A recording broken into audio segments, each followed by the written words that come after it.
Hi, everybody. Marcy Fortnow with Engaging Play here.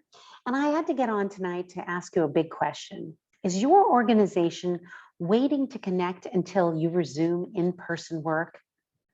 And if so, who might you be leaving behind?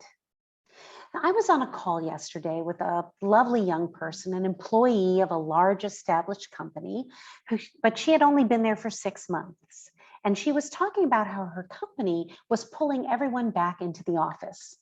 And she told me she was absolutely not interested in going back. So I asked her why. Like, why would she not want to go and be around other people? And she said that she felt no bond, no loyalty, and no interest in being in the office. Um, you see, she had never been to the office, so all she could find was the negatives, like the commute and having to, dress up and all those things. And she couldn't find any real good reason to go back. Her manager told her that they would all have to go back because that's the way that this organization built their culture. So I had to get on and tell you because actually I hear this all the time, how employees are left out in the field at their remote offices by themselves with little communication, no connection, and no opportunity to build relationships. And it makes me a little crazy to hear these stories, especially from newer employees that are left to feel disconnected because the organization is waiting for everyone to come back to the office. And why are they waiting? What could they be doing now to make sure everyone wants to come back? How could they be showing the value of coming back?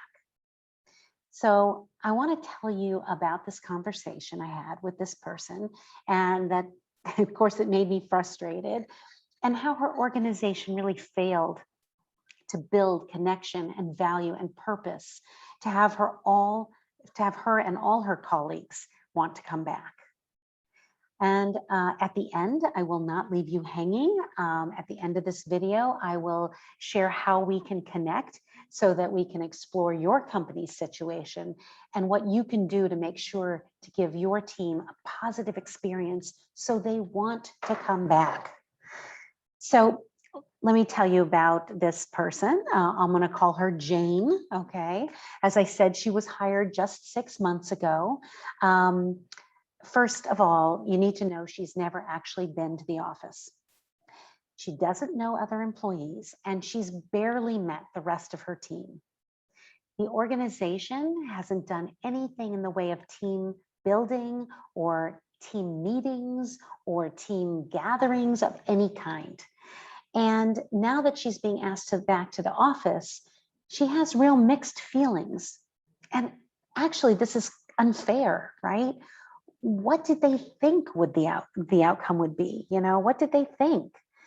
They haven't had any full meetings. They didn't take the time for people to get to know each other or for her to get to know anyone else at work, after work, or any other kind of connection and community building.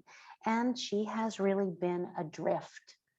So think about this. As a result of her not getting, or them not getting her connected, first, she might not actually understand the cultural nuances of her job. So for example, like how the organization treats their customers. She might never not fully understand those things because she hasn't had a chance to learn that. She might actually not work as hard or as much as she could because of her lack of commitment. It's really affected her commitment. She's held back from building relationships that could build her career within the organization. She does not feel mentored, nor can she be a mentor to other new people. She will not have a sense of the culture. So when she's in the field representing the organization, she's going to use her own interpretations, which could be wrong. She doesn't have the desire to connect or reconnect with her group. And her purpose and meaning for her work is kind of weak. And worst of all, this disconnection might just cause her to leave. I just read a survey, a Microsoft survey that said 40% of the workforce right now is thinking of changing jobs. So here's what I recommend, and it's actually a very simple prescription. Don't wait. Build the culture you want and need now. Create opportunities for team members to connect and build relationships and grow into a team. And this should be done now, whether you're remote or you're having partial numbers in the office or you're bringing everybody back fully. And new employees, they need this the most. They need to connect and learn from more senior members. Relationships and understanding the culture of the company, it matters. And they need to feel connected and part of the community.